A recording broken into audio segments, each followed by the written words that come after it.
AP degree 2024కి సంబంధించి చాలామంది విద్యార్థులు ఒక డౌట్ అయితే పడుతున్నారన్నమాట.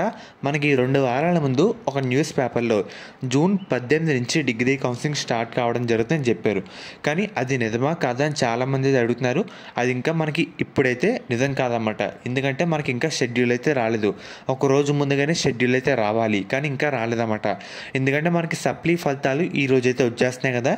వచ్చిన తర్వాత మనకి ఒక 1 వీక్ లోపే అలా స్టార్ట్ కావడం జరుగుతుంది. త్వరలో మనకి షెడ్యూల్ అయితే రిలీజ్ చేస్తారనమాట.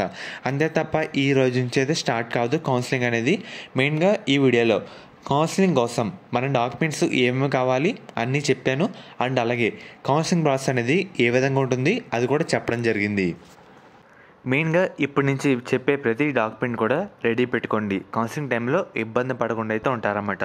దాంట్లో ఫస్ట్ వన్ మనకి inter or equivalent marks memo మనకైతే కావాలి. అండ్ అలాగే 10th క్లాస్ మార్క్స్ మెమో మనకైతే కావాలన్నమాట, డేట్ ఆఫ్ బర్త్ ప్రూఫ్ కోసం. అండ్ అలాగే టీసీ ఇది అయితే కన్ఫర్మ్గా మనకైతే కావాలన్నమాట. అండ్ అలాగే దాంతోపాటు స్టడీ సర్టిఫికేట్లు 6వ తరగతి నుంచి ఇంటర్ వరకు మనకి చదివిన స్టడీ సర్టిఫికేట్లు అన్నీ మనకైతే కావాలి. ఎవరైతే ఓసీ విద్యార్థులు ఉంటారో వాళ్ళ ఈడబ్ల్యూఎస్ సర్టిఫికేట్ పాతదైతే కాదు, కొత్తది తీసుకోవడానికి అయితే ట్రై చేయండి. మళ్ళీ ఒకవేళ కొత్తదంటే మళ్ళీ మీరు ఇబ్బంది పడతారు. అప్లై చేయాలన్నా రావడానికి ఒక 1 వీక్ టైం అవుతుంది. అక్కడ మళ్ళీ మీ టైం అయితే కిల్ అవుతుందన్నమాట. ఇంకా మనకి టైం ఉంది కాబట్టి చెప్తున్నా, ఎవరైతే ఇంకా కొత్తది అప్లై చేసుకోలేదో వెంటనే చేసుకోండి. అండ్ అలాగే మెయిన్గా క్యాస్ట్ సర్టిఫికేట్ మనకైతే కావాలి. క్యాస్ట్ అన్నమాట బీసీ ఎస్సీ ఎస్టీ విద్యార్థులకి క్యాస్ట్ సర్టిఫికేట్ మనకైతే కావాలి. అండ్ అలాగే ఇన్కమ్ సర్టిఫికేట్ లేదంటే వైట్ రేషన్ కార్డు ఉన్నా సరిపోతుంది. ఇన్కమ్ సర్టిఫికేట్ కూడా మెయిన్గా మనకి ఫీజు రీయింబర్స్మెంట్ రావాలన్నా వద్దన్నా ఇది డిసైడ్ చేస్తుంది. కాబట్టి ఇన్కమ్ సర్టిఫికేట్ లేటెస్ట్ అయితే పెట్టుకోండి. అండ్ అలాగే దాంతోపాటు వైట్ రేషన్ కార్డు కూడా పెట్టుకోండి అన్నమాట. అండ్ అలాగే మెయిన్గా ఎవరైతే స్పెషల్ కేటగిరీ విద్యార్థులు ఉంటారో అంటే ఎన్సీసీ కానీ స్పోర్ట్స్ కానీ పిహెచ్ క్యాప్ కానీ ఉంటారో వాళ్ళందరూ మన ఈ స్పెషల్ కేటగిరీ సర్టిఫికేట్లు అయితే రెడీ పెట్టుకోండి. అండ్ అలాగే ఎవరైతే లోకల్ స్టాటస్ సర్టిఫికేట్ ఉంటారో ఏంటంటే ఏపీ నుంచి వేరే స్టేట్కి వెళ్ళిన విద్యార్థులు ఉంటారో ఆ విద్యార్థుల మటుకి లోకల్ స్టాటస్ సర్టిఫికేట్ అయితే కావాలన్నమాట. అండ్ అలాగే మెయిన్గా మనకి రెసిడెంట్ సర్టిఫికేట్ అయితే కావాలి. ఎవరైతే వేరే రాష్ట్రాల్లో చదువుంటారో అంటే తెలంగాణ అలా ఉంటారో వాళ్ళైతే రెసిడెంట్ సర్టిఫికేట్ అయితే కావాలన్నమాట. మెయిన్గా ఇవి ఉంటే సరిపోతుంది. మెయిన్గా మళ్ళీ చెప్తాను, inter marks memo, 10th class marks memo, TC study సర్టిఫికేట్లు 6వ తరగతి నుంచి ఇంటర్ వరకు. అండ్ అలాగే ఓసీ విద్యార్థులకి ఈడబ్ల్యూఎస్ సర్టిఫికేట్, అండ్ అలాగే resident certificate, caste certificate, income certificate, white ration card, NCC sports and అలాగే గేమ్స్కి సంబంధించి స్పెషల్ కేటగిరీ మనకి ఈ సర్టిఫికేట్ అయితే రెడీ పెట్టుకోండి. మీ పాస్పోర్ట్ సైజ్ ఫోటో కూడా రెడీ పెట్టుకోండి. ఇప్పుడు కౌన్సిలింగ్ మనకి ఏ విధంగా జరుగుతుంది ఒకసారి చెప్తాను, మీకు కూడా ఒక ఐడియా అయితే ఉంటుందన్నమాట.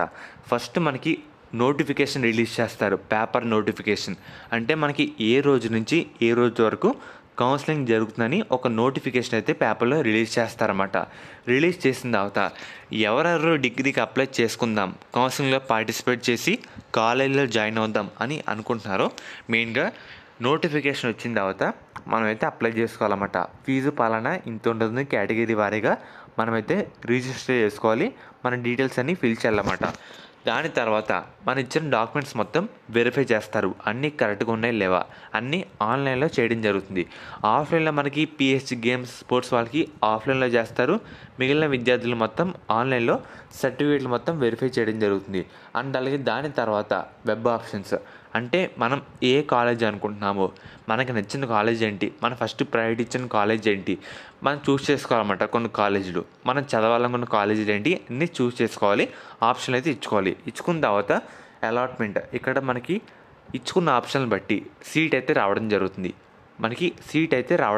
గుర్తుపెట్టుకోండి. వచ్చిన కాలేజీలో మనం రిపోర్టింగ్ అయితే చేయాలన్నమాట. అంటే మన సర్టిఫికేట్ సబ్మిట్ చేయాలి, అక్కడతో ఓకే అని చేయించుకోవాలన్నమాట. ఓకే చేసుకుంటే తర్వాత మనకి క్లాసులు అయితే స్టార్ట్ కావడం జరుగుతుంది. ఇది సింపుల్ ప్రాసెస్. మనకి కౌన్సిలింగ్ అయితే ఈ విధంగా జరుగుతుంది. ఫర్దర్ మనకి త్వరలోనే కౌన్సిలింగ్ షెడ్యూల్ అయితే రావడం జరుగుతుంది. వచ్చిన వెంటనే మీకు వీడియో రూపంలో అప్డేట్ అయితే చేస్తాను.